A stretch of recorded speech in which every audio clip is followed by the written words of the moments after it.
21 pour l'instant. J'attends encore un petit peu, encore quelques minutes.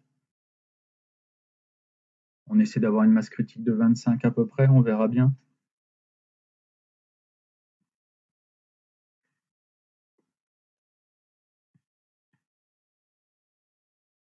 Bon, en attendant que vos collègues se connectent, s'ils se connectent, parce que c'est une matière où on a quand même vite fait d'abandonner et de se dire que de toute façon on va rien comprendre, donc ça sert à rien d'essayer de suivre.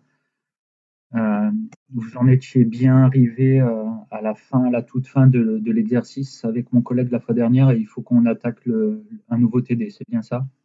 N'hésitez pas à participer vocalement hein, plutôt que par le chat. Ce sera plus interactif, ce sera plus sympa, je pense.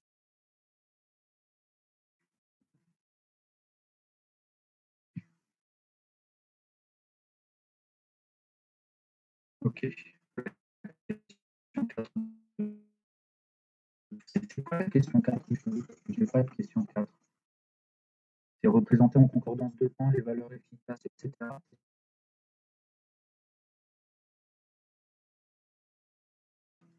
Et qu'ensuite le CP terminé. C'est ça, bon. Bah. La 4, normalement, ne fait plus partie. Les 4 et 5 ne font plus partie du programme. Donc, c'est pas moi qui l'invente, ça. Hein. C'est Éric Leurette, lui-même, votre responsable de cours. Donc, finalement, si vous avez traité la question 3, c'est que vous avez terminé ce TD-là. Donc, on va attaquer directement avec un nouveau TD, pour le coup. Ah oui, tant mieux, en effet. Enfin, tant mieux ou tant pis, hein, parce que de toute façon, le TD que vous allez faire maintenant, bah, vous pouvez demander à ceux avec qui je viens de le faire. Il y a un challenge aussi, hein, c'est quand même assez complexe. Mathématiquement parlant, c'est complexe. Après, il faut juste essayer de comprendre ce qu'on fait, ce qu'on est en train de faire. Je pense que c'est ce qui est le plus important, c'est d'essayer de comprendre un petit peu derrière avec les mains ce qui se produit bah, au niveau de l'adaptation et ce qu'on cherche à faire. Après, les maths, bon, bah, soit vous êtes à l'aise, soit vous ne l'êtes pas, mais vous allez voir, ce sera quand même assez lourd. Donc, allez, 28. Je propose qu'on commence du coup le nouveau TD. Ce que j'aimerais que vous fassiez, c'est donc n'hésitez pas à investir le chat vocal. Si à un moment donné je vais trop vite, s'il y a quelque chose qui n'est pas clair, si j'ai une précision à donner, intervenez. Hein. C'est pas évident de toute façon de faire tout ça par visio. On utilise Zoom, on a la chance d'utiliser ce truc-là. Il y a des choses qui sont moins efficaces et vous avez la possibilité d'intervenir directement. Donc faites-le s'il vous plaît. Notamment quand je pose des questions, à la limite, même si vous ne savez pas ou si c'est pas clair, dites que vous n'en avez aucune idée, parce que sinon c'est assez déprimant de poser des questions devant son ordinateur tout seul, on se sent un peu idiot de temps en temps. Donc surtout, vous intervenez, n'hésitez pas à participer, que ce soit pour donner des réponses ou pour demander des précisions. Donc on va attaquer aujourd'hui, essayer d'être au moins attentif à ce que je raconte autour de ce qui est calculatoire. Après, ce qui est calculatoire, vous verrez, hein, vous pourrez vous contenter de recopier si vous le souhaitez. Soyez quand même vigilant de temps en temps, il se peut très bien que je fasse des coquilles. Je vais essayer de ne pas en faire. Mais du coup, là, on va attaquer le TD numéro 3. Enfin, pour moi, c'est le numéro 3. Je ne sais pas si pour vous, c'est ça. Donc, c'est l'adaptation en puissance. Je vais commencer par lire l'énoncé, commencer par essayer de poser une ou deux questions ou de contextualiser les choses. Ensuite, on va essayer ensemble de trouver des éléments de réponse avant de passer vraiment aux aspects mathématiques. Et du coup, là, ce que l'on cherche à faire, c'est faire l'adaptation d'impédance au travers du système suivant. Donc, on vous dit qu'on a un dispositif dans lequel on a un générateur. Donc, je me contente de faire un petit schéma tout bête au début. On a un générateur qui va envoyer des informations. Donc là, c'est un générateur sinusoïdal pour simplifier les choses. Ce générateur, on vous dit qu'il a une impédance interne qui s'appelle ZG. Bon, en fait, juste après, si vous passez une ligne, vous voyez que ZG, on le renomme ZC. En fait, ZG, on vous dit que c'est aussi égal à ZC. Donc ça, c'est notre générateur et ça va constituer le premier élément de notre chaîne d'émission-réception. Donc là, c'est notre générateur. Et il se caractérise par une impédance de sortie ou une impédance propre qui s'appelle ZC. Lui va débiter une certaine puissance, une certaine information dans un câble. Donc on vous dit, c'est une ligne sans perte de longueur L. Donc on fait comme si on avait un câble qui était connecté au générateur. Donc ce câble-là, il est sans perte. Donc ça, c'est mon câble. Et il a aussi une impédance caractéristique, on vous le dit dans l'énoncé, qui s'appelle ZC. Donc pour l'instant, on est un peu content. Pourquoi on est content? Parce que si vous vous rappelez de, je ne sais pas si les collègues l'ont rappelé ou pas, mais moi je vous avais dit qu'il fallait faire plus ou moins l'amalgame entre l'optique et l'électromagnétisme en vous disant que ZC c'était une quantité, une caractéristique qu'on pouvait rapprocher plus ou moins du epsilon quand on faisait de l'optique. C'est comme si on était dans un milieu epsilon 1 et qu'on débitait sur un milieu qui était aussi caractérisé par un epsilon 1. Donc, en gros, on est content parce qu'on se dit qu'a priori, toute l'information qui sera envoyée par le générateur ici, je suis en train de faire une flèche sur le schéma, ce que j'ai envie de faire, c'est qu'elle passe dans le câble et que je n'ai pas de réflexion. Rappelez-vous, c'est ça le principe. Sitôt qu'il y a de la propagation, le risque, c'est qu'il y ait de la réflexion. Et quand on fait des télécoms, on veut éviter ça, parce que de la réflexion, ça veut dire qu'on va perdre en puissance. Perdre en puissance, ça veut dire potentiellement perdre en débit quand vous faites des télécoms. Donc là, on se dit, on a deux milieux qui sont compatibles l'un avec l'autre. Manque de chance, à la fin de cette ligne, on vient connecter une charge. Donc ça peut être une antenne, ça peut être une box Internet, ça peut être ce que vous voulez, un appareil de mesure. Et elle ne vaut pas ZC, mais elle vaut ZR. Donc ça va me faire mon troisième milieu. Ici, donc ça sera la charge. Là où je veux récupérer ma puissance, en gros, elle vaut ZR. Donc on se dit, cette fois-ci, on n'a pas de chance, puisque tout ce qu'on est en train de raconter depuis le début, c'est-à-dire que les milieux doivent être caractérisés par les mêmes impédances pour qu'il n'y ait pas de réflexion, bah là, pour le coup, ça ne fonctionne plus, et c'est pour ça qu'on va chercher à faire de l'adaptation d'impédance. Je vais virer tout ça, vous allez voir, il va y avoir des illustrations à foison. Je vais essayer de ne pas être trop brouillon, au moins au niveau de mes schémas. Donc, je vais écrire une ligne sur la problématique, histoire de bien contextualiser les choses, que vous compreniez bien ce qu'on cherche à faire. Et une fois qu'on comprend ce qu'on cherche à faire, c'est plus facile de mettre les bonnes équations sur les problèmes. Donc, on cherche à transmettre un maximum de puissance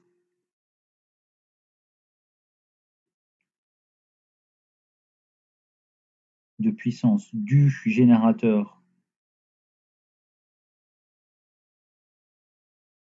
vers le récepteur. L'idée derrière, c'est en gros, on veut éviter les phénomènes de réflexion. Parce que quand une proportion d'onde se réfléchit, ça veut dire qu'elle emmène avec elle une certaine puissance, et cette puissance-là, on ne va pas la retrouver dans le récepteur. Donc on veut éviter les phénomènes de réflexion. Donc la solution, c'est de procéder à ce qu'on appelle de l'adaptation d'impédance. Et le but de cette idée-là, ça sera d'essayer de comprendre déjà avec les mains ce qui se passe le long de la ligne quand on fait de l'adaptation. Ensuite, mathématiquement, comment on fait pour résoudre un problème comme ça, comment on fait pour calculer les puissances le long de la ligne. Donc procéder à une adaptation d'impédance.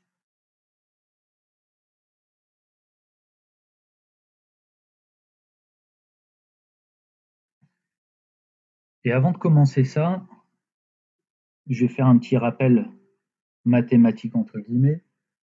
J'aimerais vous rappeler simplement une équation, des équations que vous n'aimez pas, qui est la formule de l'impédance n'importe où sur une ligne. Je vais la recopier. Je ne sais pas si vous l'aviez redémontré ce truc-là ou pas. Je ne sais pas si c'est nécessaire de toute façon de la redémontrer ou pas. Mais vous aviez vu normalement que ça ressemble à ça. Bêta x sur ZC moins J ZR tangente bêta x. Donc ça, normalement, c'est une formule que vous avez vue. Vous vous rappelez un peu comment on peut la redémontrer, entre guillemets, vous savez d'où elle vient ou pas trop? Je ne vais pas le refaire, je vais juste vous expliquer rapidement d'où on peut la ressortir, mais est-ce que vous vous rappelez à peu près d'où ça vient ou vous n'en avez plus aucune idée? Je veux bien que vous rappeliez comment on la trouve, s'il vous plaît. Ouais, je vais le faire. Alors, comment on fait pour redéterminer ça? il y a deux équations qu'il faut connaître impérativement. Je vous conseille de les connaître par cœur. La première, c'est comment je fais pour calculer le potentiel le long d'une ligne. La deuxième, c'est comment je fais pour calculer le courant localement le long d'une ligne. La première, je l'ai écrit comme ça. C'est la superposition d'une onde incidente avec une onde réfléchie. J'avais insisté un petit peu là-dessus la fois dernière. Donc là, on considère que les lignes sont sans perte. Donc tous les alpha, là, je les enlève, il n'y a que des bêta. Au même titre que le courant, on avait vu que c'était VI sur ZC potentiel moins J bêta X. Il y a un moins qui est ici, il faut faire vraiment très attention. Je pense qu'on avait passé un petit peu de temps à réexpliquer tout ça la fois dernière. Exponentielle plus J bêta X. Donc en gros, ça c'est ce qu'on appelle les équations des télégraphistes. Comment on fait pour déterminer ça? Je pense que vous l'avez vu en cours. En gros, ces deux équations-là, ce sont les deux solutions d'équations différentielles d'ordre 2 qu'on récupère lorsqu'on essaie de modéliser une ligne avec une inductance et une capacité. Si ce que je vous raconte là, ça vous perd déjà, vous oubliez. Dites-vous simplement qu'il existe deux formules pour calculer le potentiel le long d'une ligne et le courant le long d'une ligne. Alors pourquoi est-ce que maintenant le potentiel varie le long de la ligne et pourquoi le courant varie le long de la ligne?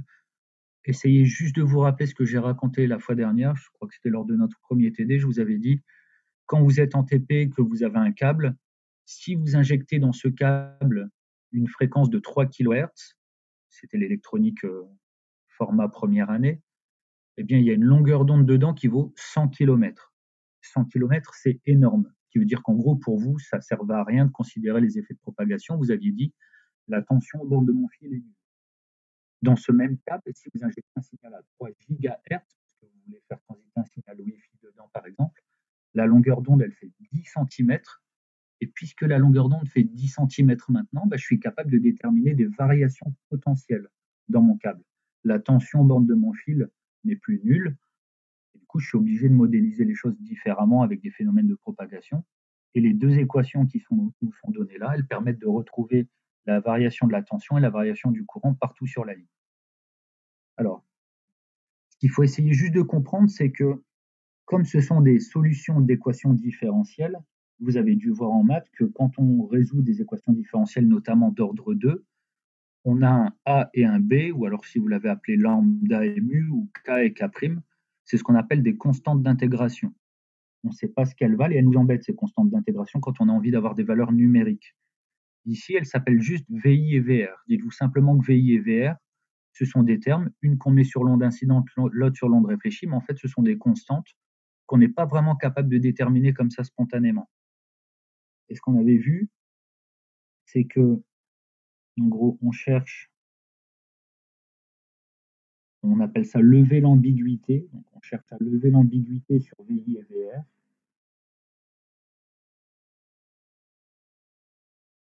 En faisant intervenir des termes mesurables.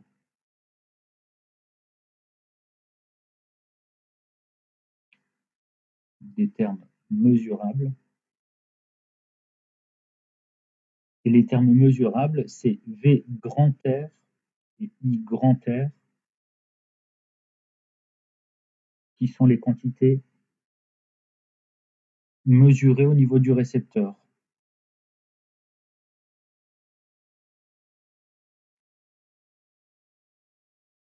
Alors, je vais aller très vite pour cette partie-là, si c'est nécessaire.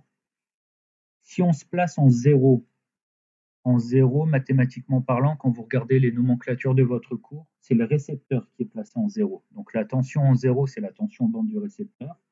Regardez le système qui est au-dessus, remplacez X par 0. Je vais trouver qu'au récepteur, j'ai juste VI plus VR.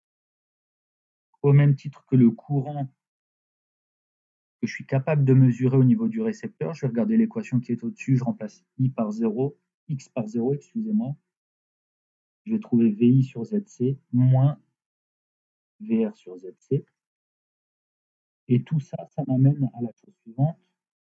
VI est égal à VR plus ZCIR sur 2. V petit r est égal à VR moins ZCIR sur 2. Donc les VI et VR que j'aimais pas au-dessus, là, parce que ce sont des constantes d'intégration et que je ne sais pas trop ce qu'elles valent, je suis capable de les exprimer en fonction de grandeurs qui maintenant sont mesurables. Et en faisant ça et en mettant VI et VR dans les systèmes d'équation du début, on va se retrouver avec un Vx qui sera fonction du coup de VR, de ZC et de IR. J'aurai plus de VI, j'aurai plus de VR. Je ne vais pas les réécrire les formules, on les avait fait au début. Pareil pour le courant. Ce sera aussi une fonction de ces quantités-là.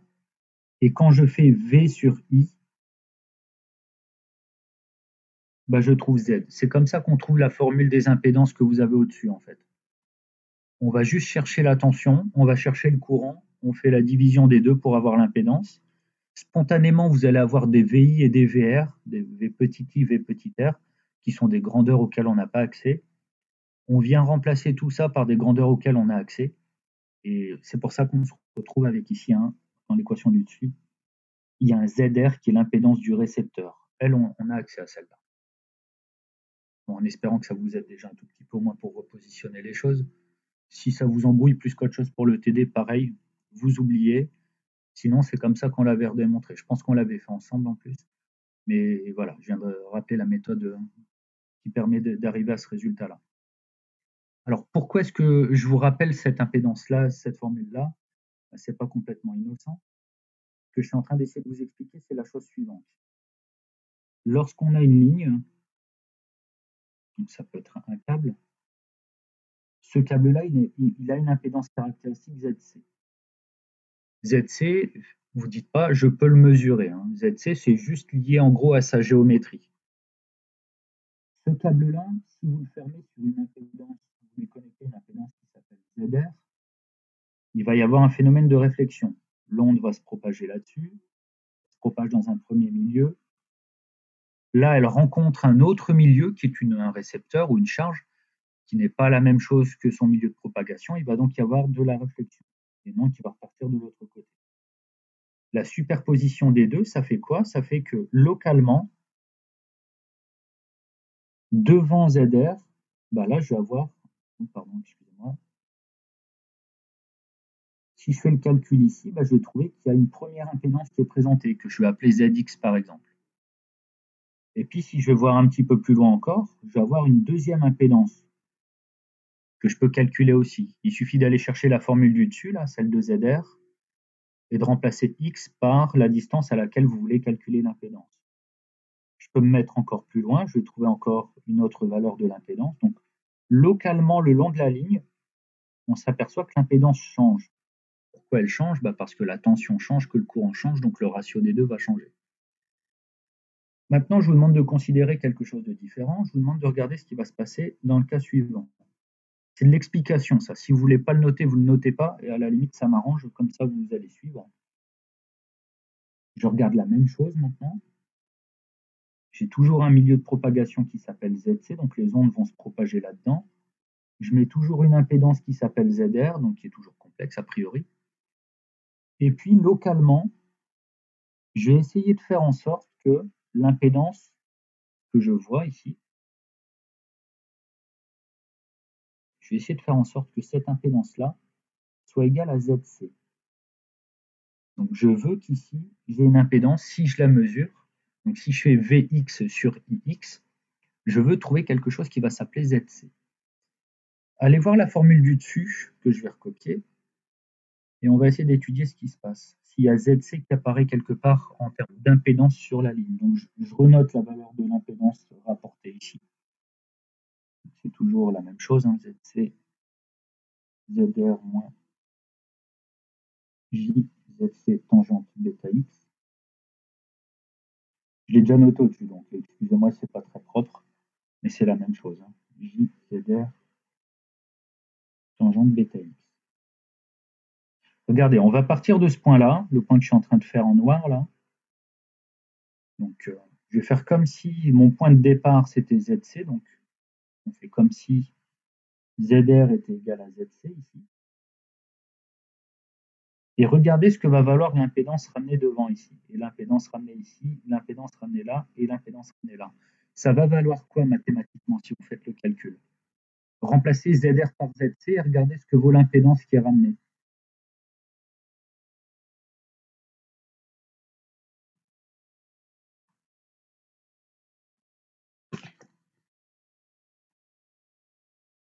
Ça va valoir, ouais, ZC. N'hésitez pas à intervenir directement plutôt que le chat, parce que le chat, je ne regarde pas beaucoup. Et j'ai eu, pardon, perte égale 0, oui, je suis désolé, je ne lis pas le chat, je ne fais pas attention, mais effectivement, là, on est sans perte. Hein. D'accord, depuis le début, on est sans perte. Donc, si vous faites le calcul, on s'aperçoit que quand j'ai ZC qui apparaît quelque part sur la ligne, remplacez ZR par ZC ici et ici, et vous allez trouver ZX qui est égal à ZC. Ce que je cherche à vous faire comprendre, c'est ça, c'est que si j'ai ZC là, ben, l'impédance ramenée là, ça sera ZC, puis ZC, puis ZC, puis ZC. La technique d'adaptation d'impédance, elle est la suivante. Je vais essayer, je sais que mon onde se propage dans un milieu et débite sur un milieu qui est différent, et je sais qu'a priori, je vais avoir de la réflexion. Le long de ma ligne, je vais rajouter moi un élément. Dans votre TD, on l'appelle J fois B, c'est une admittance. Donc typiquement, ça c'est une capacité ou une inductance. Hein. C'est quelque chose de purement imaginaire. Et en rajoutant cette capacité ou cette inductance, j'essaie de faire en sorte que localement, mon impédance vale ZC. Et pourquoi je fais ça? Parce que si j'arrive à faire en sorte que localement, mon impédance vaut ZC, partout avant, où je me déplace, à 1 cm, 2 cm, 1 mètre ou 10 mètres, partout avant, mon impédance ramenée sera aussi égale à ZC. Et tout ça m'amène du coup à l'exercice, qui est l'exercice précédent. J'ai un milieu qui s'appelle ZC, que je suis en train d'entourer là. J'ai un milieu qui s'appelle ZR. Si je ne fais rien, il va y avoir de la réflexion ici. Et il va y avoir une impédance qui va valoir Z de X ici, qui va valoir Z de X là, qui va valoir Z de X ici. Ils seront différentes partout. Ce que l'on vous dit dans l'exercice, c'est que quelque part ici sur la ligne, on peut le mettre ici, on met une impédance ou une admittance qui s'appelle J fois B, qui sert à faire de l'adaptation. Ça sert à quoi de faire? J'essaie de faire les choses à peu près proprement. Faire de l'adaptation, ça veut dire se débrouiller pour que localement, j'arrive à obtenir une impédance qui soit égale à ZC. Pourquoi ça m'intéresse d'avoir ZC ici? Parce que du coup, je vais avoir localement ZC là, localement, je vais avoir ZC là, et du coup, en entrée de ligne, je vais aussi avoir ZC. Et pourquoi toujours ça m'intéresse d'avoir ZC en entrée de ligne? Parce que mon générateur, lui, il est caractérisé par une quantité qui s'appelle ZC. La puissance qu'il va délivrer va arriver en entrée d'une ligne sur une impédance qui, elle aussi, s'appelle ZC. Je vais avoir quoi? Je vais avoir une transmission complète de mon onde. Je ne vais pas avoir de réflexion ici. La réflexion, je l'aurais eu dans quel cas? La réflexion, je l'aurais eu dans le cas où je n'ai pas mis mon élément d'adaptation. Donc, je me retrouve avec des impédances qui varient le long de la ligne. Donc, à l'entrée de la ligne, mon impédance va valoir une certaine quantité ZX qui ne sera pas égale à ZC. Et si j'ai un ZX ici, alors que mon générateur, lui, s'appelle ZC, d'emblée, je vais avoir de la réflexion. Et toute ma puissance ne rentrera pas sur ma ligne. Est-ce que au moins le positionnement du problème, vous le comprenez? Ce que je veux, c'est mon générateur, il a une certaine potentialité, il a envie de débiter de la puissance dans la ligne.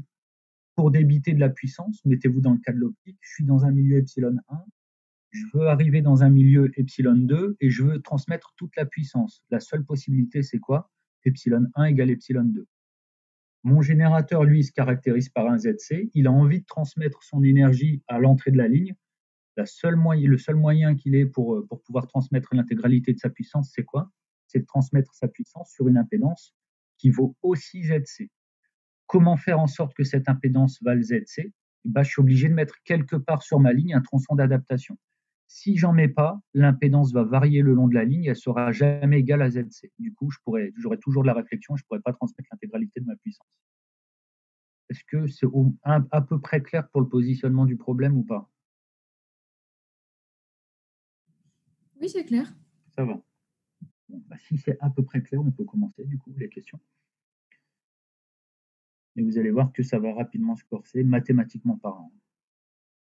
Donc la première question, c'est calculer la tension et le courant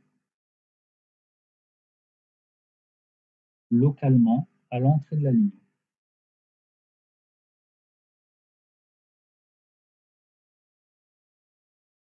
Et je vais refaire un schéma tout de suite. Donc j'ai toujours mon générateur. L'impédance du générateur, c'est ZC. La ligne, elle est ici.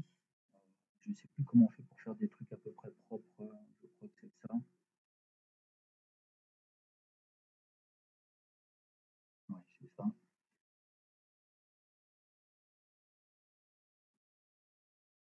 Alors, là, c'est une quantité qui s'appelle moins L-D. Ça, c'est votre énoncé qui le dit. Votre tronçon d'adaptation, il est placé en 0 et votre charge est placée en D. Et ça, c'est votre ligne.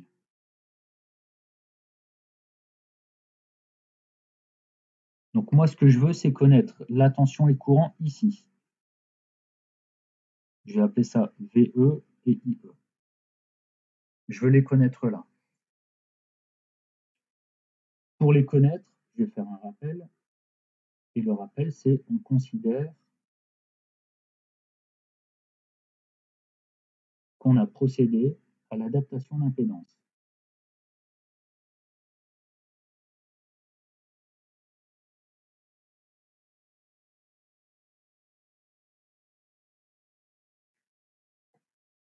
Alors cette ligne-là, elle est caractérisée par du ZC aussi. Et en espérant que vous ayez compris, et ça c'est ZR, pardon, et ça c'est JB, et non pas JBeta, hein, parce qu'après il va y avoir des JBeta, là il y a un JB, il ne faudra pas confondre. Si vous avez compris, le principe de l'adaptation d'impédance, c'est de se dire que ici, grâce à mon tronçon, mince, je vais mettre des couleurs parce que ce sera vite fouillé, vous allez voir. Grâce à mon tronçon d'impédance, j'arrive à faire en sorte qu'ici, je ramène une impédance qui s'appelle ZC. Je pense que vous avez compris, grâce à la formule des impédances ramenées, que si localement sur une ligne, j'ai ZC qui apparaît, alors devant, je vais toujours avoir ZC. Où que je me mette, toutes les impédances vont valoir ZC. C'est-à-dire y compris ici. Donc si je regarde ici, localement, j'ai une impédance qui va valoir ZC. À partir de là, qui peut me donner la valeur de la tension à l'entrée de la ligne? Que vaut la tension ici, du coup? C'est ce que je cherche. Sachant que le générateur a une impédance interne de ZC et qu'à l'entrée de la ligne, tout se passe comme si j'avais une impédance locale qui valait ZC. E sur 2? Ouais, c'est ça, c'est le diviseur de tension. Donc, vous voyez que là, j'ai la tension E qui est débitée. Elle est débitée dans ZC et je sais que localement, à l'entrée de la ligne, grâce à l'adaptation d'impédance, ça se passe comme si j'avais une impédance ZC. Et du coup, je vais avoir ZC sur ZC plus ZC fois E, c'est le diviseur de tension, c'est-à-dire E sur 2. Donc, à l'entrée, j'ai un E sur 2. Qui peut me dire ce que vaut le courant, du coup, à l'entrée de la ligne? Faites une loi d'Ohm ou faites simplement une loi des mailles. Soit vous utilisez cette maille-là aussi, soit vous vous dites qu'on a dit que localement, tout se passait comme si on avait une impédance ZC, aux bornes de laquelle il y a une tension, du coup, qui vaut E sur 2. Donc, le courant va valoir E sur 2ZC. Est-ce que vous êtes OK avec ça? C'est le moment facile du TD, donc j'espère que vous êtes OK, sinon je peux aussi réexpliquer. Là, ce qu'il faut, c'est vraiment comprendre avec les mains ce qu'on est en train de faire. Mathématiquement, là, c'est facile. Il faut comprendre avec les mains pourquoi il y a un ZC, pourquoi je me permets de faire ça. Est-ce que c'est déjà à peu près clair ou pas? Oui. C'est parfait. Bah, les choses vont se compliquer assez rapidement. Bon, pas tout de suite. La puissance qui sera disponible à l'entrée de la ligne, je peux la calculer puisque je connais la tension, je connais le courant, je peux donc déterminer la puissance localement dans la mesure où je sais que c'est la moitié de la partie réelle de VE fois IE conjugué. Là, je vais vous mettre un truc là. Et je vais marquer à connaître. Cette formule est à connaître. D'autres, on peut les redémontrer. Là, c'est vraiment une définition, donc essayez de la connaître, cette formule-là, s'il vous plaît. Rentrez les termes que l'on vient de déterminer juste au-dessus. Donc, ça sera E sur 2 fois E conjugué sur 2ZC. Et tout ça, ça fait E carré sur 8ZC. Donc, à l'entrée de la ligne, mon générateur est capable de débiter, parce que je considère qu'il y a de l'adaptation, j'ai E carré sur 8ZC watts de disponible ici au début de la ligne. Donc là, je me suis mis ici. Donc j'ai E carré sur 8ZC watts qui sont disponibles ici. Je pense que vous vous doutez que l'objectif du TD, ça sera de montrer que grâce à l'adaptation, je récupère toute ma puissance là-bas au bout. Ce qui ne serait pas le cas si je n'avais pas l'adaptation. Donc ça, c'est la première partie, c'est on calcule ce qu'il y a à l'entrée de la ligne. Et maintenant, on va diviser l'étude en 2 sous-parties. Je vais refaire un schéma, ça m'évitera à chaque fois de revenir au-dessus. Et de faire les choses trop fouillis, parce qu'avec le groupe précédent, ça a bien marché, mais c'était quand même bien fouillis au bout d'un moment. Donc ça, c'est ma ligne, l'élément d'adaptation qui arrive ici. Et là, c'est la charge.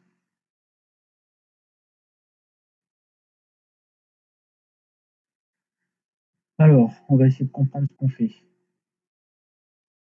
Là, ce que l'on vient de faire, je vais le mettre en bleu. On vient de montrer que ici, j'avais une tension qui valait E sur 2 et j'avais un courant qui valait E sur 2ZC. C'est ce qu'on vient de faire. La question numéro 2, c'est on va se mettre quelque part là, entre l'entrée de la ligne et le tronçon d'adaptation, c'est-à-dire dans cette région-là. Et on vous demande d'essayer de déterminer la tension et le courant n'importe où le long de cette ligne-là.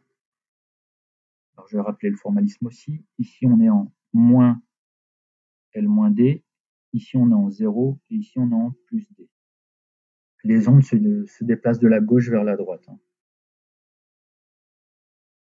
Ça, c'est le sens des X croissants.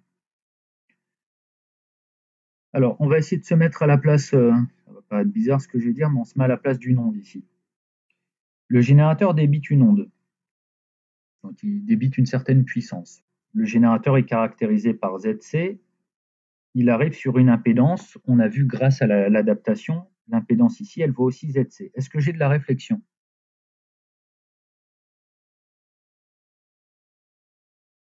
Donc, je suis dans un milieu ZC, je débite sur ZC. À votre avis, y aura-t-il réflexion?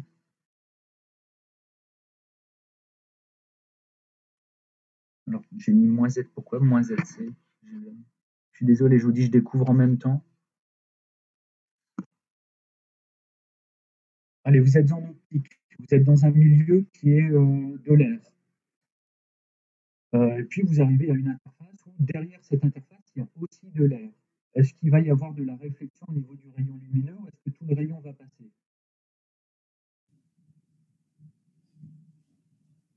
Allez, répondez, même si vous êtes à côté. Tous les rayons vont passer et il n'y aura pas de réflexion. Voilà, c'est ça. On est dans ZC, on arrive à ZC, il n'y a pas de réflexion. Donc, l'onde passe. Elle se déplace dans un milieu caractérisé par son impédance caractéristique qui vaut ZC.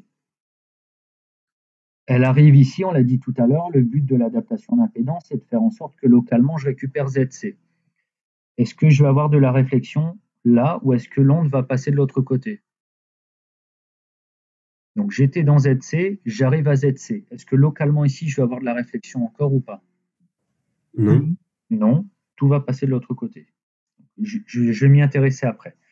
Ce que je veux que vous compreniez, c'est qu'ici, dans ce milieu-là, il n'y a pas de réflexion. On est dans un régime d'ondes progressives. Il faut bien comprendre pourquoi. Ce sont des ondes progressives parce qu'on est dans un milieu qui est caractérisé par son impédance ZC, c'est son epsilon. Au bout de ce milieu, c'est quoi la condition limite? C'est une impédance qui vaut aussi ZC, donc je ne peux pas avoir de réflexion dans le milieu que j'ai assuré en rose. Donc si j'essaie de calculer la tension et le courant, dans le milieu numéro 2 ici, je peux écrire que n'importe où le long de la ligne, a priori, ça sera la superposition d'une onde incidente et d'une onde réfléchie. Si on n'avait pas pardon, c'est un J ici. Fais attention aux considérations qu'on vient d'avoir. Pareil pour le courant, les deux équations à connaître sont celles-ci. J'ai une onde de courant incidente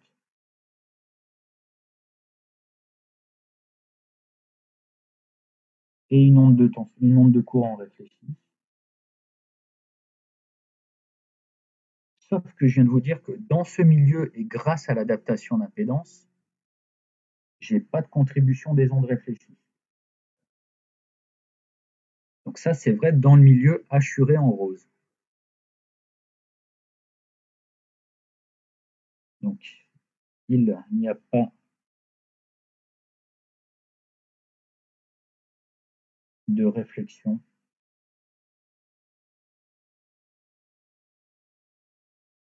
dans le milieu considéré.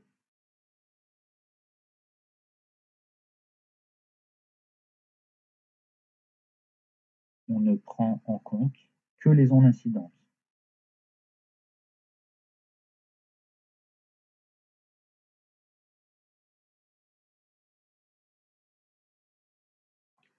Du coup, je vais le réécrire. Ce sera exactement la même chose. Vous n'êtes pas obligé de le faire. Je sais que dans le milieu hachuré en rose, ma tension s'écrira sous cette forme-là. C'est les maths qui le disent. Mon courant s'écrira sous cette forme-là.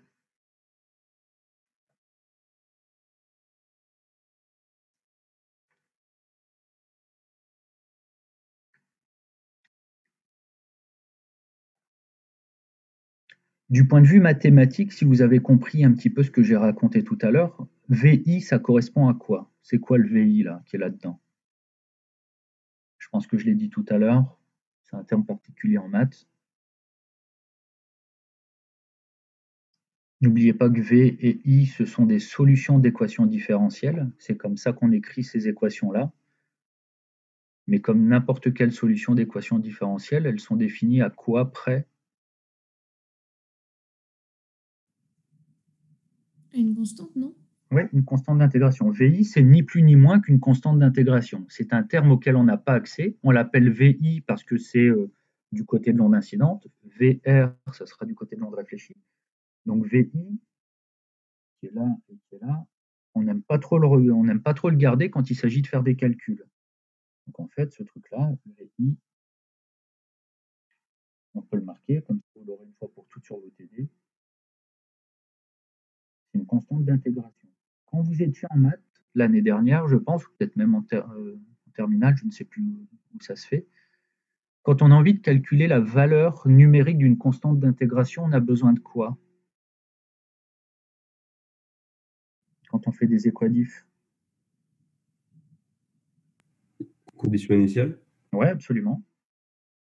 Donc, pour lever l'ambiguïté, ça s'appelle lever l'ambiguïté. Pour lever l'ambiguïté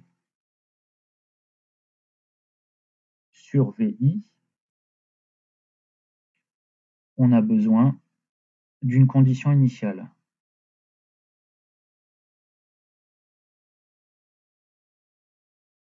Est-ce qu'ici, vous avez une condition initiale à proposer?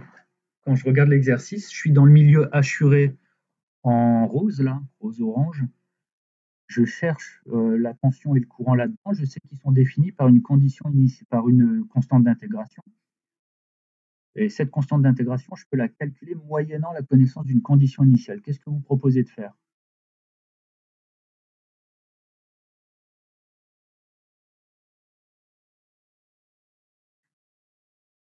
Lancez-vous, c'est pas grave si c'est pas bon. V de 0, ça fait VI plus VR.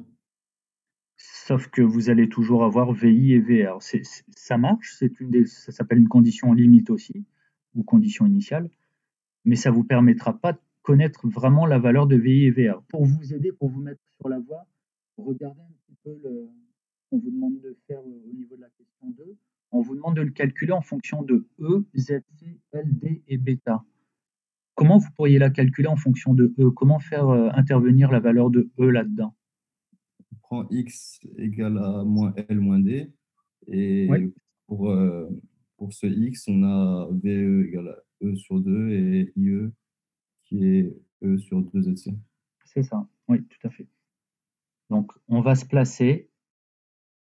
Donc, en gros, on va se placer au début du... On est en train de considérer le tronçon qui est assuré. On va regarder ce qu'on connaît au début du tronçon. Donc, on va se placer au début du tronçon.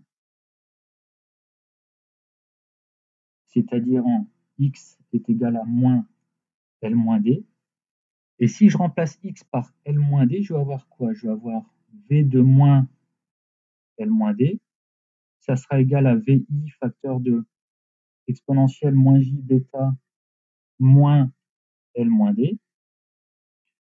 Au même titre que le courant en moins L. Pour l'instant, je ne fais que remplacer x par moins L moins D. Hein, sur ZC exponentielle moins J bêta fois moins L moins D. Sauf qu'en moins L moins D, on a vu tout à l'heure, la tension est égale à VE et le courant est égal à IE. Donc en fait, ces deux trucs-là, c'est égal à, je vais le remettre en bleu, ce qu'on a vu tout à l'heure. La tension valait E sur 2 et le courant, lui, vaut E sur 2ZC. Ce qui me permet de déterminer, en gros, ici, VI. Je rappelle que ce que je cherche ici, c'est VI. Un VI, je ne l'aime pas, c'est une constante d'intégration. Je veux savoir ce que ça vaut en fonction des éléments du montage. Du coup, je peux déterminer comme ça la valeur de VI. On trouve alors que VI est égal à, il faut que je le retrouve là-dedans, faites les calculs et on va trouver E sur 2 exponentielle de moins J bêta L moins D. Donc j'ai juste repris l'équation que je vais entourer ici. Je suis désolé, je vous ai dit, hein, il va y avoir des couleurs partout. J'ai pris ça et j'ai isolé VI. Et du coup, je trouve bien E sur 2, les moins par moins se compensent. Je récupère bien moins J bêta L moins D. Et si je réinjecte dans Vx, et en réinjectant dans Vx et Ix, on trouve que Vx est égal à E sur 2 fois exponentielle moins J bêta L moins D plus X. Et le courant va valoir E sur 2ZC exponentielle moins J bêta L moins D plus X. Donc maintenant, j'arrive bien à exprimer V et I indépendamment de VI, qui était ma constante d'intégration que je n'aimais pas. Maintenant, c'est vraiment des quantités que j'arrive à exprimer en fonction des éléments du montage, à savoir la longueur de la ligne, la position où on est, la distance qui s'appelle petit d, hein, et la valeur de E, donc la valeur de l'amplitude du générateur. Donc, je vais refaire mon schéma, et après on va discuter de la suite. Toujours en mettant à jour les informations que j'ai. Donc j'avais VE et IE ici.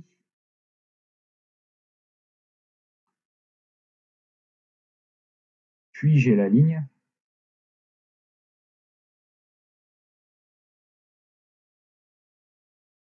À l'intérieur de laquelle je viens de calculer que là-dedans, ma tension Vx s'écrit E sur 2 exponentielle moins J bêta L moins D plus X. Je sais aussi que mon courant là-dedans vaut E sur 2ZC exponentielle moins J bêta L moins D plus X. Et on va arriver aux choses où ça se complique. J'arrive sur mon tronçon d'adaptation qui s'appelle JB et sur ma charge derrière qui s'appelle ZR. Donc ici, on était en moins L moins D.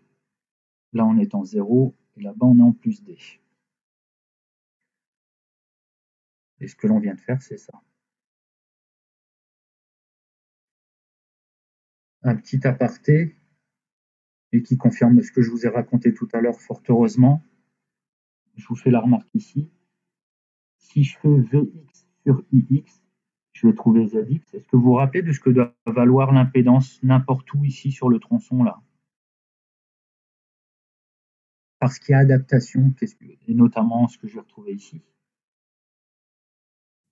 Vous vous souvenez de ce que vaut l'impédance partout sur le long de la ligne à partir du moment où je suis dans un tronçon où il y a de l'adaptation et où il n'y a pas de réflexion?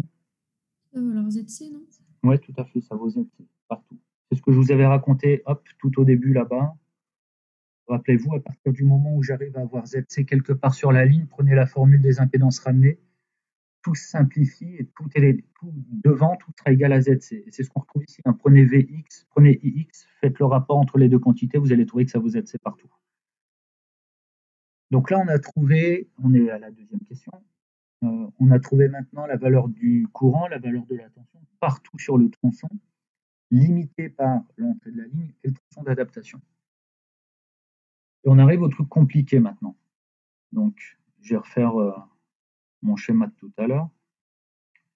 Votre générateur fournit une certaine énergie, donc sous la forme d'une pulsation, d'une onde, peu importe.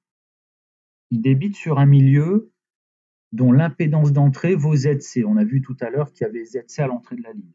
Donc, il n'y a rien qui réfléchit, l'onde continue tranquille, comme si elle n'avait pas vu d'interface. Dans ce milieu-là, elle continue de se propager parce qu'on a vu qu'il n'y avait pas de réflexion au bout. Là, il n'y a pas de réflexion. Donc, l'onde que je viens de dessiner ici, c'était une onde progressive. Et puis voilà, là, elle franchit le top. Elle est toujours dans un milieu caractérisé par ZC. Par contre, là, elle va débiter sur ZR. Qu'est-ce qui va se passer du coup dans cette portion de circuit? Il va y avoir réflexion. Là, il y aura réflexion. Là, on ne va pas y échapper. Là, on est dans un milieu ZC, d'impédance caractéristique ZC. Il y a une impédance qui s'appelle ZR au bout. Là, votre onde, elle va nécessairement se réfléchir. Donc, dans le milieu que je vais délimiter ici par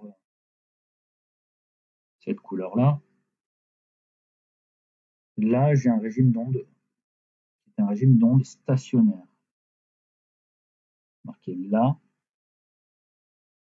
on a réflexion, et c'est un régime d'onde stationnaire.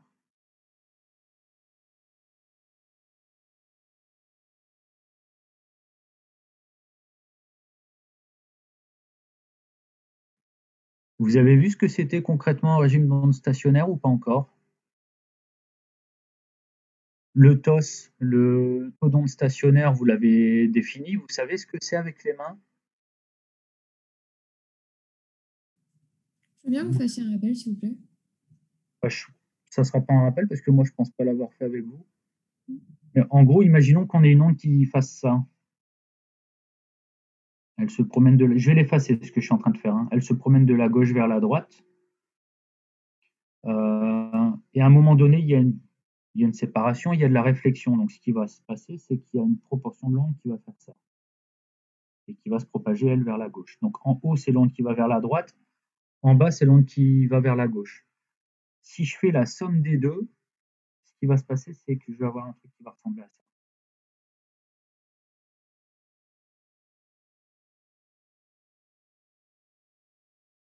Physiquement parlant, voilà ce que vous allez récupérer si vous regardez le chronogramme de l'onde.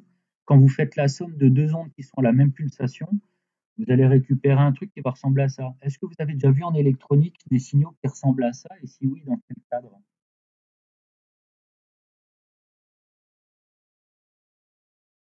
Ça ne vous parle pas du tout? Le genre de signaux qui sont comme ça en électronique? Les battements.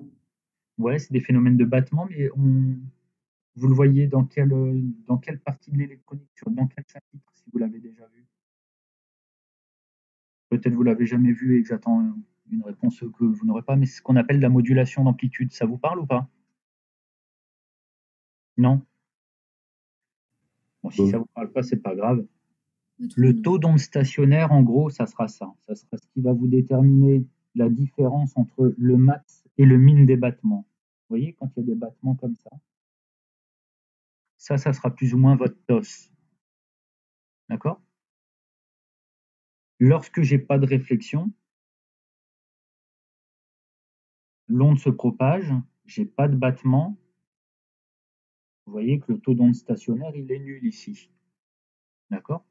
À partir du moment où j'ai des battements, ça veut dire que mon taux d'onde stationnaire n'est plus nul, ça veut dire que j'ai de la réflexion. Les cas extrêmes, c'est quand on a des choses qui ressemblent à ça. Je vais l'effacer. Votre onde, elle est comme ça. Et vous voyez que la différence entre le max et le min est vraiment très conséquente.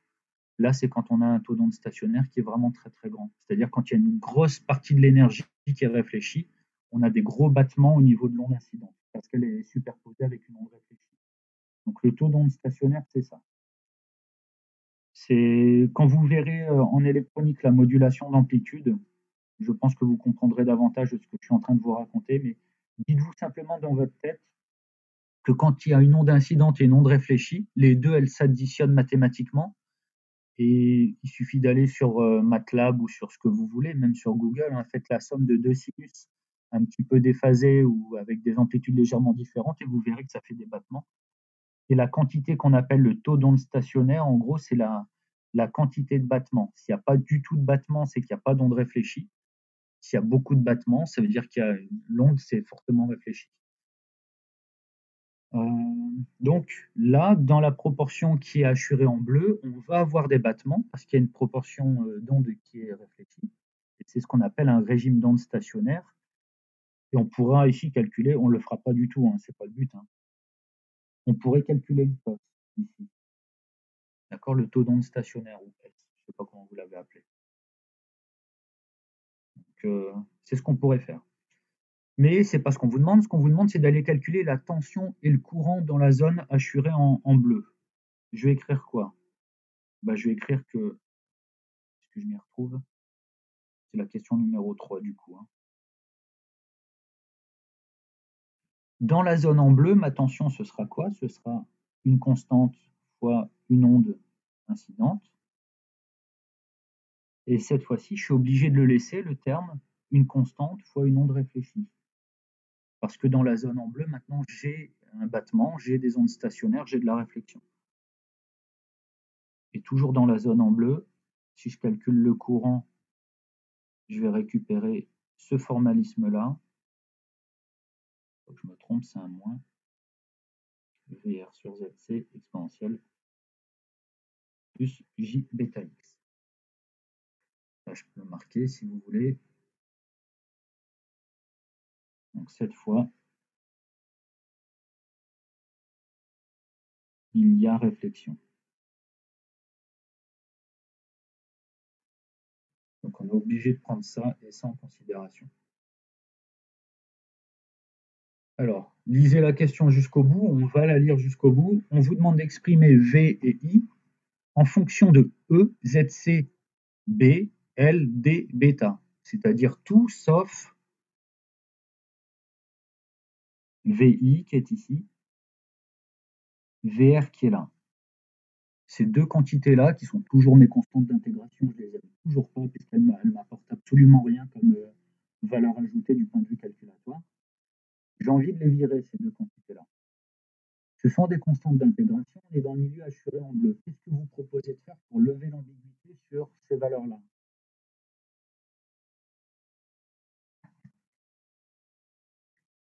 On va avoir besoin de quoi pour essayer d'extraire les valeurs de ces constantes d'intégration? Monsieur, on vous entend pas très bien. Je pense que votre micro doit être bouché ou je sais pas trop. Ou alors il faut que je me rapproche peut-être. C'est mieux? Ouais, c'est largement mieux comme ça, merci. Oui. Je m'étais mis à l'aise. Donc je disais, on a un système donc de deux équations, la tension et le courant. Je suis obligé cette fois-ci de prendre en considération les effets de réflexion. C'est pour ça qu'il y a mon deuxième terme en VR maintenant qui apparaît. La question, ce qu'elle raconte, c'est que je dois calculer V et I. J'y suis presque, j'ai écrit les équations en fonction de E, ZC, B, L, D, bêta. C'est-à-dire en gros tout sauf VI et VR. Qu'est-ce que vous proposez de faire pour essayer de trouver les valeurs de VI et VR en fonction des autres éléments du problème? Sachant que VI et VR sont des conditions, j'ai donné la réponse, sont des constantes d'intégration.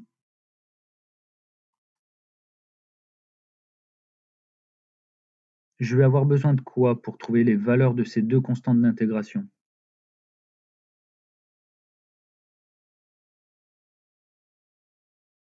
Est-ce que je vous ai perdu? Est-ce que c'est compliqué ou est-ce que ça passe? Je pense qu'il faut juste qu'on réfléchisse un peu. Ah, ok. Bah, c'est bien de le dire. Je vous laisse réfléchir. Du coup, j'ai besoin de. Donc, je veux écrire V et I. Je les ai écrits V et I. Mais là, j'ai VI et VR. VI et VR, j'en veux pas. Donc, je rappelle simplement que du point de vue mathématique, VI et VR sont ce qu'on appelle des constantes d'intégration. Je vais avoir besoin d'un certain nombre d'éléments pour les trouver. Et donc, la question que je vous pose, c'est qu'est-ce que je fais pour essayer d'extraire les valeurs de VI et VR? Donc, effectivement, je vous laisse réfléchir un peu. Monsieur, on peut pas faire comme tout à l'heure et prendre une condition initiale? Si, c'est tout à fait ça, ouais. Mais du coup, il faut savoir laquelle. Donc, une fois de plus, on va avoir recours à des conditions initiales.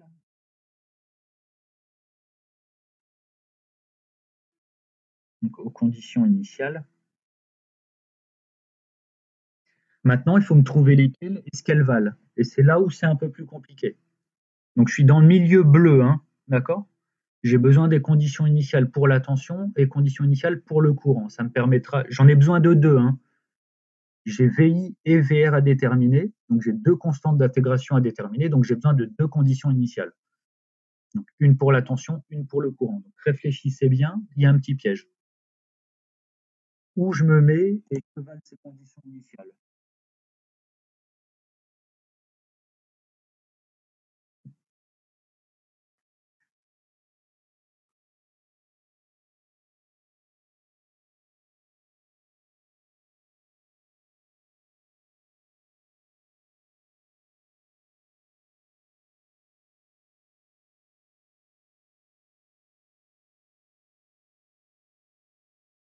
Aucune idée?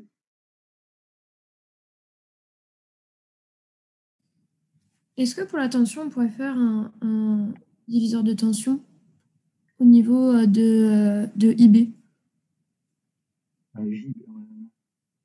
ou JB, oui, pardon. Qu'est-ce que vous voudriez faire? Alors, je comprends le principe, mais est-ce que la tension, on la connaît pas déjà aux bandes de JB? Est-ce qu'on la connaît déjà?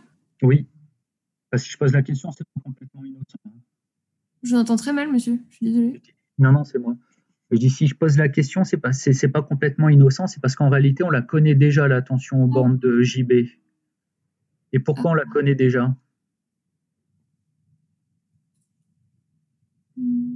Regardez ça.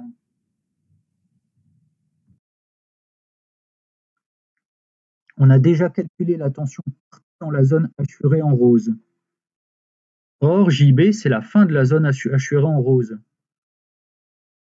Donc, est-ce qu'il n'est pas juste possible de remplacer X par 0 et de me dire que la tension bande de JB, finalement, on l'avait déjà calculée précédemment?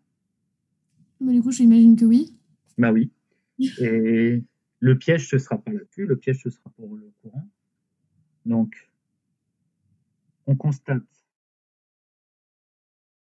que aux bornes de JB, c'est-à-dire en X est égal à 0, on a V de 0 qui est égal à E sur 2 exponentielle moins J bêta L moins D plus 0. Et ça, c'est égal à VI plus VR. Alors, ce que je viens de dire, c'est que j'ai pris l'équation qui est ici, et je dis, je vais aller voir ce que ça vaut. Les conditions initiales, souvent, c'est juste, je regarde ce qui se passe au début du tronçon. Donc, au début du tronçon, on est en x égale 0. C'est l'exercice qui nous l'impose. Donc, je remplace tous les x par des 0. Donc, V0 est égal à VI plus VR. La question, c'est est-ce que je la connais pas, cette fonction? En fait, si je la connais, parce que le début de ce tronçon-là, c'est quoi? C'est ni plus ni moins que la fin du tronçon précédent. Or, j'ai déjà calculé la tension dans le tronçon précédent. D'accord? Et donc là, je viens de faire une espèce de recouvrement entre les deux. Donc VI plus VR, c'est la même chose que ce que j'ai calculé tout à l'heure en X est égal à 0. Donc ça, je vais le réécrire un petit peu plus proprement. Donc ce que je sais sur les deux conditions initiales, c'est que VI plus VR, c'est E sur 2 exponentielle moins J bêta L moins D. Donc là, je viens d'avoir l'info sur la première équation. Maintenant, je vais devoir faire la même chose pour la deuxième. Et c'est là où ça sera compliqué, un peu plus compliqué. Je vais faire la première partie tout seul, parce que c'est facile, et la deuxième, on va y réfléchir ensemble. Et I de 0 est égal à VI sur ZC moins VR sur ZC. Là, je suis juste en train de recopier la deuxième équation. Ça ne sera pas beau en jaune, mais c'est pas grave. J'ai recopié celle-là en 0. L'idéal, ce serait de connaître le courant qui circule localement au début du tronçon que je suis en train d'étudier. C'est-à-dire ici. Alors, je vais faire une grosse flèche en violet. Et je vais vous demander d'être très attentif et très vigilant, parce que c'est le point important du TD. Je suis en train de regarder le courant qui sera ici, à l'entrée de mon deuxième tronçon, de celui qui est hachuré en bleu. Et l'idéal, ce serait d'essayer de le trouver par rapport à ce qu'on connaît déjà. Est-ce que quelqu'un a une idée sur la valeur du courant? Je vais l'appeler I0+, tiens, ça va m'aider. C'est-à-dire juste à droite du tronçon d'adaptation. Ce qui me définit le début de ma nouvelle zone, en fait. Donc, si je me place juste à droite du tronçon d'adaptation, que vaut le courant, selon vous?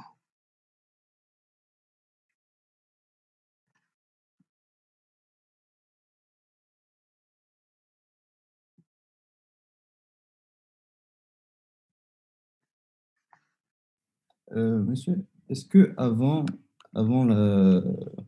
l'admittance adaptative, on a le courant qui est ce qu'on avait trouvé X égale à E sur 2 ZC exponentielle. Oui, tout à fait. Donc, ça veut dire que ce courant-là, lui, on le connaît. Tout à fait, c'est IX. Et ça, c'est juste avant le nœud qu'il y a entre l'admittance JB et... À condition que vous vous mettiez en 0-, oui. Si vous mettez juste avant, on connaît le courant puisqu'on a calculé IX, oui. Et du coup, comment on fait pour connaître le nouveau courant maintenant? Ben, ça sera la somme, vu qu'il y a un nœud, ce sera la somme entre le courant qui traverse JB et le courant avant, je pense. Ouais, c'est presque ça, c'est la différence en fait. Si la tension, je la prends dans ce sens-là, ce qui est le cas, dans mes nomenclatures à moi, le courant sera descendant et du coup, le nouveau courant sera la différence entre celui qui vient avant le nœud et celui qui va se dissiper dans JB. Mais l'idée, c'est celle-là, oui. Donc, en gros, ce que je suis en train de faire, je vais faire un zoom sur le petit truc du dessus. Donc, on a JB qui est là. Je cherche le courant qui est ici, que j'appelle I en 0+. Je connais le courant qui est en 0-, c'est le courant de tout à l'heure. On avait trouvé qu'il valait E sur 2Z, C exponentielle moins J, je ne l'ai plus, bêta L moins D plus X. Moins J bêta, facteur de L moins D plus X. Ça, c'est ce qu'on a trouvé tout à l'heure. Lui, je l'appelais I qui circule dans JB.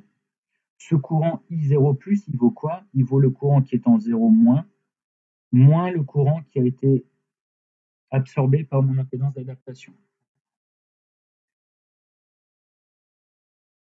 Vous me dites si je vous perds. Donc, le courant en 0+, c'est le courant qui est en 0- qu'on a calculé tout à l'heure. Il me suffit de remplacer X par 0, ou 0- si vous préférez, ce qui ne changera strictement rien. Ça va me donner ça. Moins le courant qui circule dans JB. C'est quoi le courant qui circule dans JB?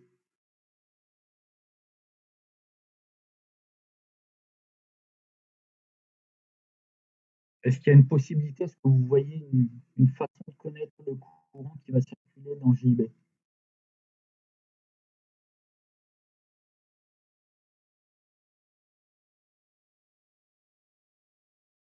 ou pas?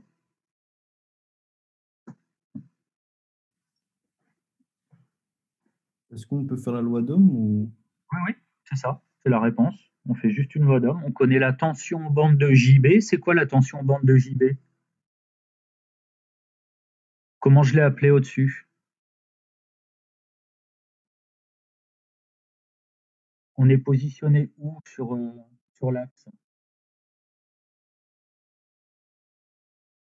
On est en 0. Donc la tension en JB, c'est V0. Et on fait la loi d'Ohm, on connaît la tension, on sait que l'admittance, attention, c'est pas une impédance, hein, c'est une admittance, c'est JB. Donc le courant, ce sera quoi? Ça sera JB fois la tension aux bandes de JB qui s'appelle V0. Et au final, mon courant en 0+, ce sera ceci. Moins JB, V0, on l'a mis au-dessus. E sur 2 exponentielle moins J bêta L moins D. Bon, il y a une mise en facteur qui est possible. Quand même que je me raccroche un peu à mes papiers. On va faire complètement n'importe quoi quand même.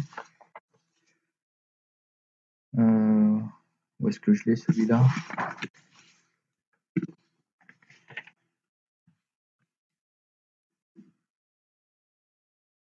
Je l'avais pas, ce qui n'est pas très grave. On va le mettre comme ça. E sur 2 exponentielle moins J bêta L moins D.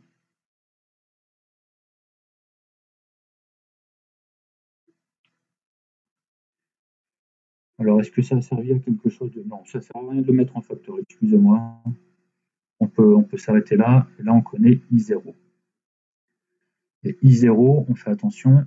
Je reviens au truc qui était en jaune juste au-dessus.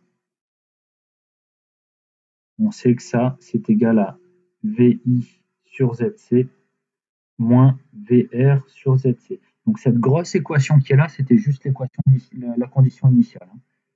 Je fais un petit récap pour l'instant sur ce qu'on a fait. Dans le premier milieu, celui dans lequel il n'y avait pas de propagation, il n'y avait pas de réflexion, excusez-moi, il n'y a que de la propagation.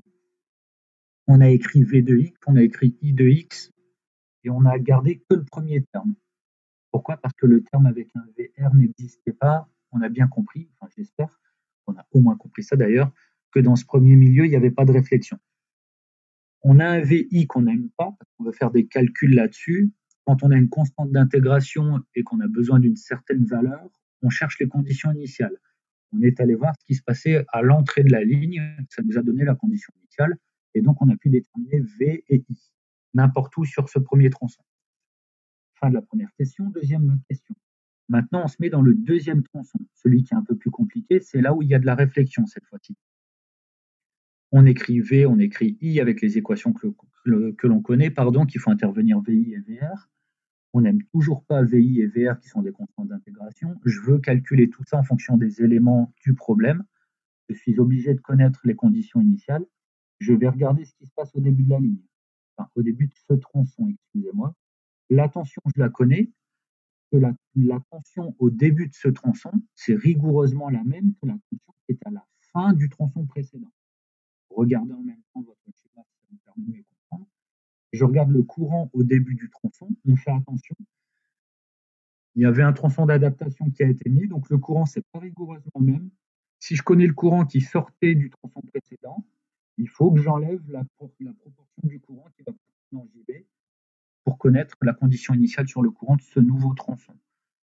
C'est beaucoup parlé. Je ne sais pas si c'est à peu près clair ou pas. Après, il y a les maths qui vont derrière, qui n'ont pas vocation à simplifier les choses, mais est-ce que, du point de vue compréhension globale, ça passe à peu près ou pas? Non? Oui, c'est clair. Okay. Est-ce que vous pouvez juste répéter pour le I0+? Oui. Je suis dans le nouveau tronçon, là. On est dans le nouveau tronçon, celui qui est entre JB et ZR. On a écrit les deux équations, celle, je vais revenir ici, et je vais m'appuyer. Donc, on a écrit ces deux équations-là qui sont valables tout le temps, elles.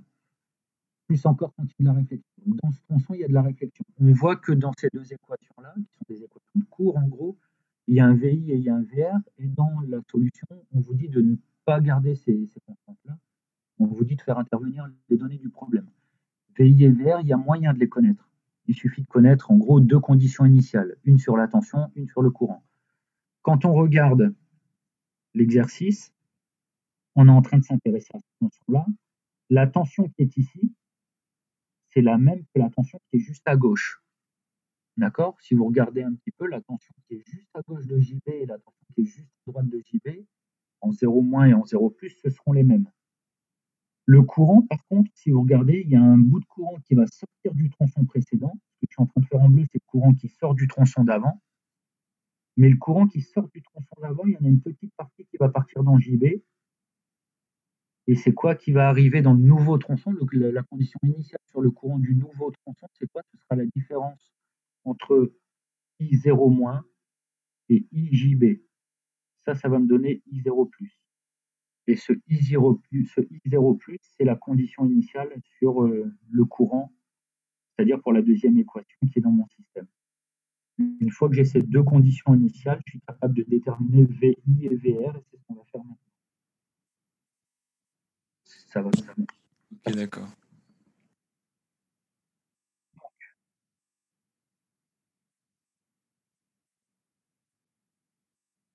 Parce que c'est écrit dans l'énoncé que c'est une admittance. C'est l'adaptation est réalisée par une admittance imaginaire JB. Si c'était une impédance, vous auriez raison. Mais ici, c'est voilà, c'est une admittance. Donc on a le droit de dire I égale G fois V. Donc on a deux équations maintenant. Je les reprends. On a VI plus VR qui est égal à E sur 2 exponentielle moins J bêta L moins D. Et on a VI moins VR qui est égal à ZC fois le gros truc du dessus. Je vais le recopier, vous n'êtes pas obligé de le faire. Moins J bêta L moins D moins J B E sur 2 exponentielle moins J bêta L moins D. La composition de ces deux équations-là va me permettre de retrouver VI et VR. D'accord? Comme ce qu'on a fait avant, on a deux conditions initiales. Donc maintenant, on peut déterminer VI et VR uniquement en fonction donc de E, B, bêta, L, D, comme il vous est demandé dans l'exercice. J'essaie de regarder si ce que je vous ai fait est homogène, mais je pense que oui. Oui, c'est bon. Oui, ça marche, c'est bien homogène. Donc, en composant avec, je vais les appeler 1 et 2, tout simplement. Ça, c'est la 1. Ça, c'est la 2. Donc, en composant avec 1 et 2, on trouve VI égale et VR est égal. Alors, VI, c'est des maths là. Hein. Je ne vais pas vous faire l'affront de faire 5 lignes de calcul ou 6 lignes de calcul en recopiant tout le temps à peu près les mêmes termes. Je vous demande juste de me faire confiance sur ce coup-là. Je vais être vigilant. J bêta L moins D, facteur de 1 moins J B ZC sur 2. Ça, c'est ce qu'on trouve en faisant l'équation 1 plus l'équation 2, donc une combinaison linéaire des deux pour trouver VI, pardon. Et la deuxième, on va trouver J B ZC E sur 4 exponentielle de moins J bêta L moins D. Vous pouvez vérifier si vous le souhaitez, mais que je vous ai marqué là, je vérifie une dernière fois, mais là c'est correct. JBZCE sur 4, oui, voilà. Donc en faisant 1 plus 2 et 1 moins 2, on trouve VI et VR.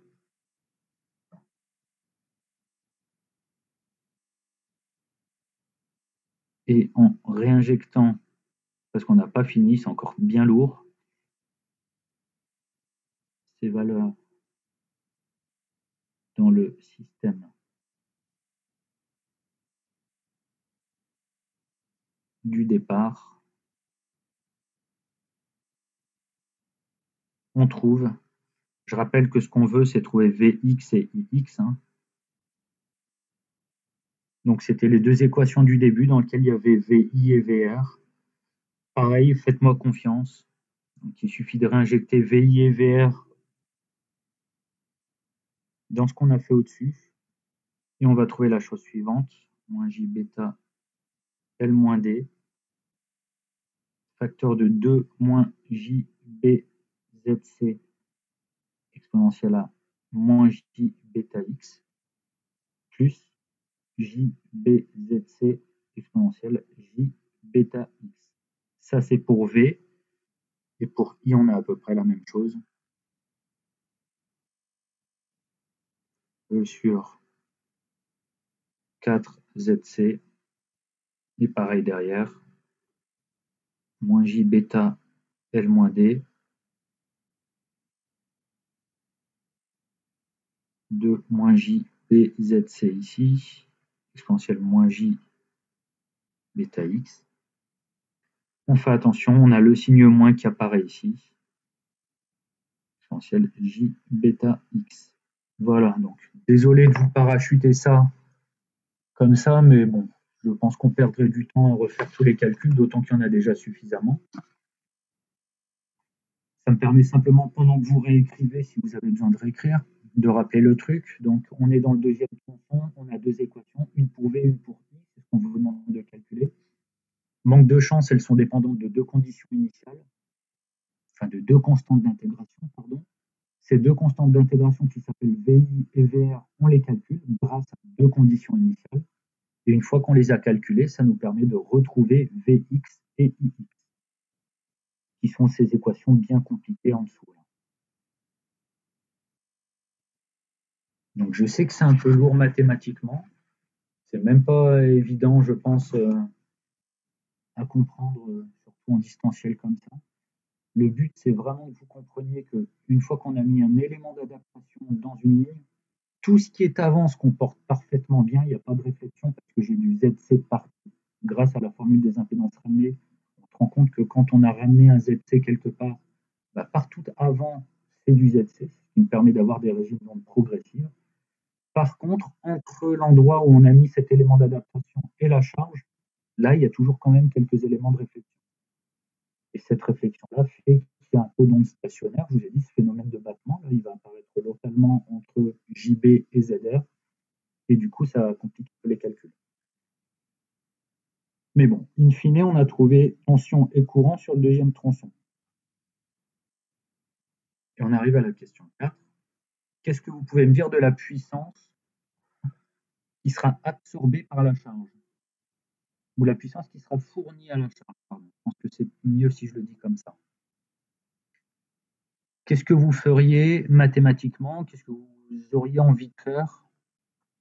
Sachant que je vous demande la puissance fournie à la charge et que vous avez les quantités qui sont définies juste là au-dessus et qu'on vous demande d'en déduire la puissance. Vous faites quoi? Alors, P égale 8, ça marche pas, non. P égale 8, ça marche bien quand on est en continu et quand on est en basse fréquence. Quand on a un régime de propagation, la formule est un peu plus compliquée. J'avais mis un panneau attention tout à l'heure. Est-ce que vous sauriez me la redonner? Vous avez dit attention, essayez de vous rappeler ce truc-là. Ne surtout pas faire P égale 8, justement. C'est bien joué, mais c'est pas ça.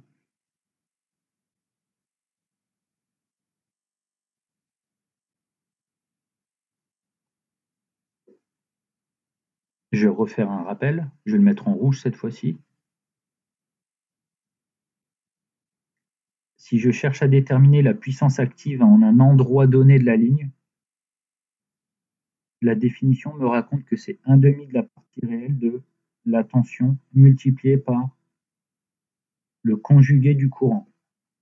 Donc c'est une formule qui me permet de déterminer la puissance localement, partout le long de la ligne. On demande ici la puissance qui sera débitée, qui sera fournie à la charge. Qu'est-ce que je fais?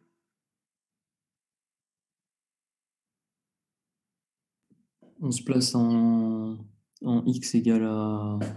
Je sais plus c'est quoi, c'est D. Oui. Ici, en X égale D, donc c'est position du récepteur.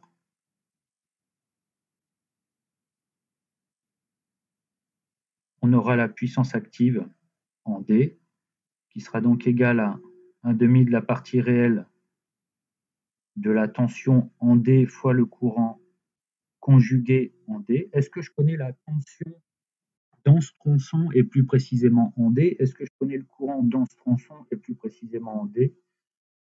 La réponse c'est oui.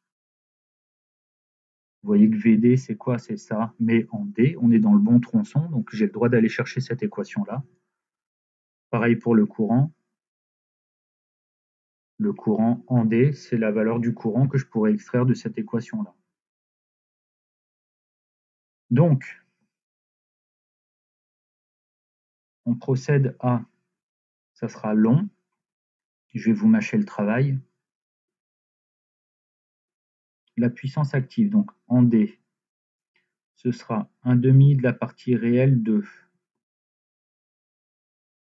Je commence par recopier l'équation de la tension et je remplace tous les X par D. Donc, je recopie la tension qui est au-dessus. 2 moins J, B, Z. Je suis désolé, je sais que c'est fastidieux pour vous d'écrire tout ça. Je souligne le D, comme ça vous voyez bien ce que j'ai fait. B, Z, C, exponentielle J, bêta, D, multiplié par I conjugué. Donc I conjugué et en D. Donc, je vais recopier le truc qui est au-dessus. L moins D. 2 J, B, Z, C.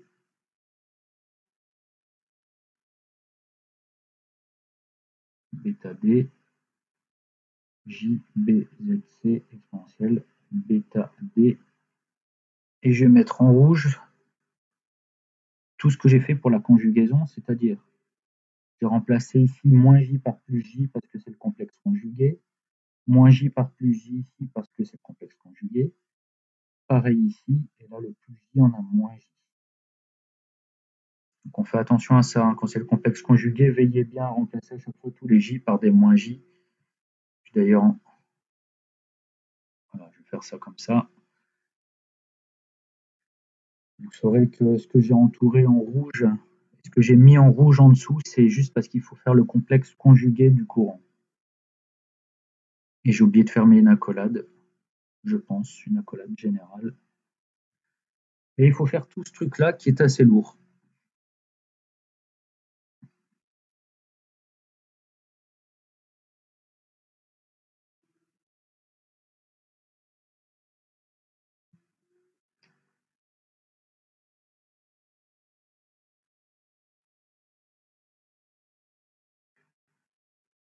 Ce à quoi on arrive à la fin, après un certain nombre de calculs, ça sera la chose suivante.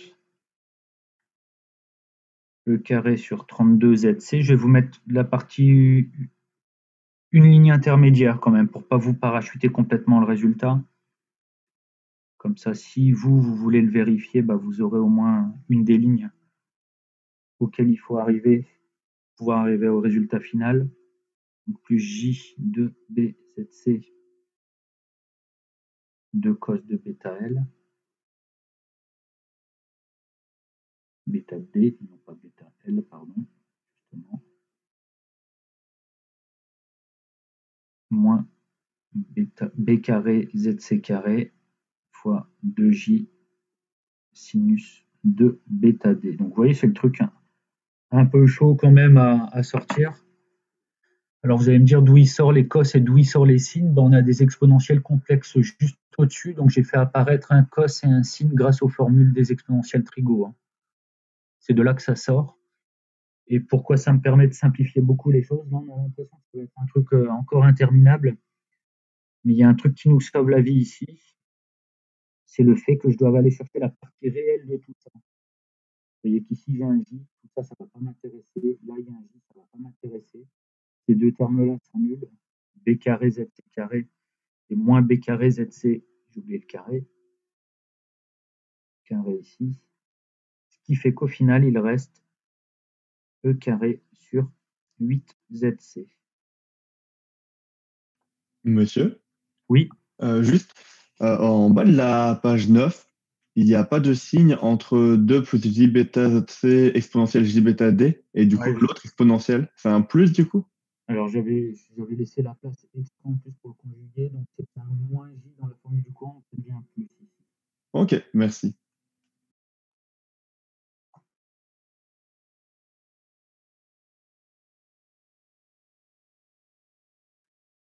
Et du coup, on retrouve ça. Et normalement, à la fin, vous devriez vous dire, ah bah tiens, c'est la puissance active qu'on avait trouvée tout au début, celle qui était débitée par le générateur à l'entrée de la ligne. Bah, grâce à l'adaptation, en fait, on la retrouve au niveau de la charge, en fait. Donc l'intégralité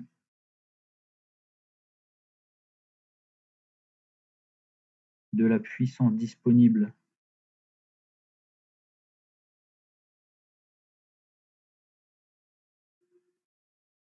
à l'entrée de la ligne est délivrée à la charge.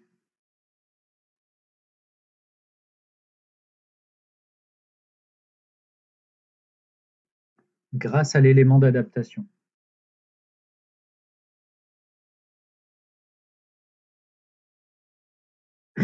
Bon, je suis conscient que c'est un truc un peu compliqué, d'autant plus quand on est comme ça en distanciel.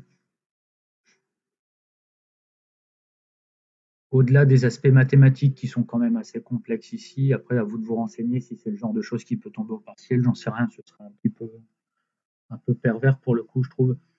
Il faut vraiment essayer de comprendre la notion d'adaptation.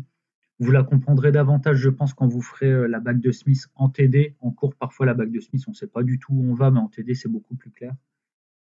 Vous comprendrez que quand on veut éviter les phénomènes de réflexion et les pertes de puissance, on peut, à un endroit bien particulier sur la ligne, la position entre 0 et D, là, elle n'est pas complètement arbitraire. Vous verrez avec la bague de Smith qu'en un endroit bien particulier de la ligne, il faut mettre une admittance d'une valeur bien particulière. Donc D et B, ce sont deux choses qu'il faut calculer précisément. Et quand on a calculé B et D précisément, on a fait ce qu'on appelle une adaptation d'impédance.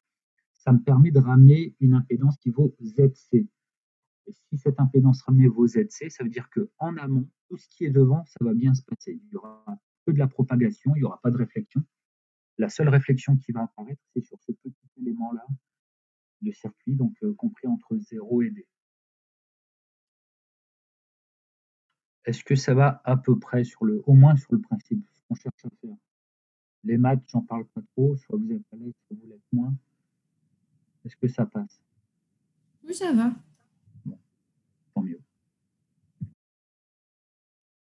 Il reste 0 minute et il reste une question cependant. Que se passerait-il dans le cas d'une ligne à perte, à votre avis? La réponse est dans la question. Il y aurait des pertes, j'ai envie de dire bêtement. Ouais, mais c'est...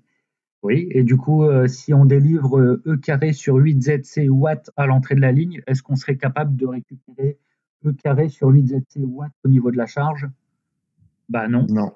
parce que nécessairement là, pour le coup, il y aurait des pertes qui pourraient... Ce ne sont pas des pertes qui sont liées à la réflexion, vous voyez, ce sont vraiment des pertes de propagation qui sont liées en gros à la mauvaise qualité du câble. Donc là, quoi que vous fassiez comme adaptation, ça ne marchera pas. Je ne vais pas l'écrire, ça je vous laisse l'écrire pour le coup. Je commence à fatiguer un peu aussi. Donc, que se passerait-il dans le cas d'une ligne à perte? Malgré l'adaptation, dans le cas d'une ligne à perte, on serait incapable de récupérer l'intégralité de la puissance délivrée par le générateur. D'accord? Parce que ce sont des pertes de propagation, ce ne sont pas des pertes qui sont liées à la réflexion. Et dans la mesure où tous les circuits réels, ceux de la vraie vie, présentent des pertes, qu'est-ce qu'on essaie de faire avec les dimensions des lignes, les dimensions des circuits, à votre avis? De les raccourcir pour qu'il y ait Voilà. moins de pertes. C'est ça, c'est la réponse à la deuxième partie de la question 5. Quelles conséquences peut-on en tirer pour le choix des longueurs, des circuits et des éléments d'adaptation? On va faire en sorte de les faire les plus courts possibles, effectivement, pour réduire un maximum les pertes. Donc, quand vous avez des circuits qui sont des circuits télécom ou hyperfréquences qui sont très petits, C'est pour du coût, c'est pour du volume, c'est pour réduire l'encombrement, etc. Mais c'est aussi et surtout pour réduire les pertes. Et des pertes, naturellement, il va y en avoir. Et au plus on augmente la fréquence, au plus des pertes il y en aura. Et du coup, on va chercher à faire des circuits de plus en plus petits à mesure qu'on augmente la fréquence d'utilisation.